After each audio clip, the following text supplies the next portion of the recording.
Hello good morning, कैसे हैं आप सभी? अच्छे हैं, बहुत अच्छा। तो इस अभी तक हमने 2.1 जो एक्सरसाइज पढ़ा रहे थे क्लास 8 का बिहार बोर्ड के बच्चों को वो सारा 2.1 का मैंने वीडियो बना दिया और अपलोड भी कर दिया। और आप 2.1 नहीं देखे, प्लीज़ देख लीजिए, प्लेलिस्ट में जाइए, क्लास 8 बिहार बोर्ड के नाम से उस प्लेलिस्ट को खोलिए और खोल को आसानी से देखिए ये क्या क्या क्वेश्चंस हैं। तो 2.1 के सारे क्वेश्चंस अवेलेबल हैं हमारे इस प्लेलिस्ट में। और आज मैं सिखाऊंगा आपको 2.2, क्योंकि आपने क्वेश्चन है कि यदि किसी संख्या के आधे में से एक बटा चार को घटाया जाए तो 1/8 प्राप्त होता है। 1/8 प्राप्त होता है और वह संख्या ज्ञात कीजिए, मतलब वो संख्या बताइए। यदि कोई संख्या है और उसमें से आप अगर 1/4 घटा देते हैं तो वो आपको आंसर मिलता है 1/8। तो बताइए उसका आंसर क्या है? सॉरी, मैंने क्वेश्चन ही गलत पढ़ा। क्वेश्चन सही क्या है आपको मैं बताता हूं कि यदि, क्वेश्चन को पढ़िए ऊपर, यदि किसी संख्या के आधे में से 1/4 घटा दिया जाए तो हमें 1/8 प्राप्त होता है। क्या प्राप्त होता है? 1/8 प्राप्त होता है। तो संख्या बताइए, वो संख्या बताना है। आप क्वेश्चन को समझिएगा कि क्या कह रहा है क्वेश्चन, कि वह संख्या क्या है जिसके आधे में से 1/4 अगर मैं घटाता हूं तो हमारा आंसर आता है 1/8। तो पहले क्वेश्चन को आपने पढ़ लिया, अब मैं क्वेश्चन को सॉल्व करने जा रहा हूं। एक बार समझिए, आपको वो संख्या पता नहीं है, आपको क्या करना है कि x मान लेना है। क्या मानना है? x मानना है। तो आप x मान लीजिए। माना कि संख्या बराबर, संख्या क्या है भैया? x। अब ये जो संख्या है इसके आधे में से आप 1/4 घटा दीजिएगा तो आपको 1/8 प्राप्त होगा। तो इस संख्या के आधे में से यानी कि x का आधा क्या होगा? x को जब हम 1 से गुना करेंगे तो x होगा। का मतलब होता है गुना, का मतलब क्या होता है? गुना। x होगा और नीचे आ जाएगा 2, x/2, वो मैंने लिख दिया। तो संख्या के आधे में से 1/4 घटाया जाए तो, संख्या के आधे में से क्या घटाया जाए?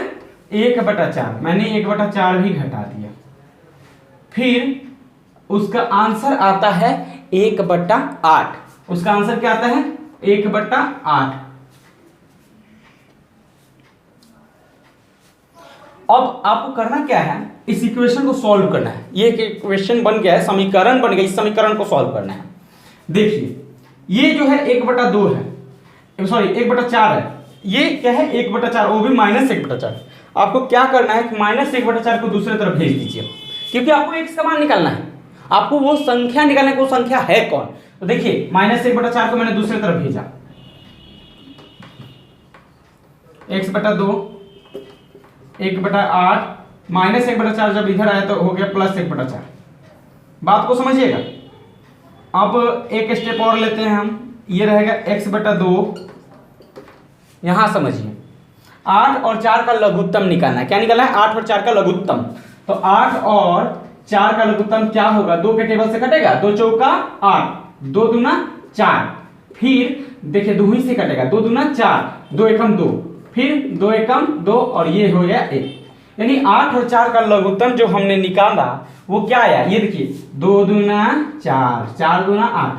8 और 4 का लघुत्तम निकालेंगे तो क्या होगा? 8 होगा। हमने लिख दिया 8 लिख दिया। अब देखिए ये 8 है और ये भी 8 है। इस 8 के पहाड़ा में, मतलब 8 के टेबल में 8 कितने बार में आएगा? 8 के बार में 8 कितने बार में आएगा? एक बार में।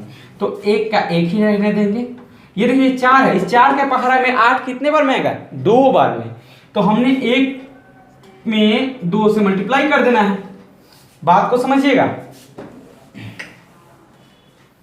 अब हम यहां लिखते हैं x/2,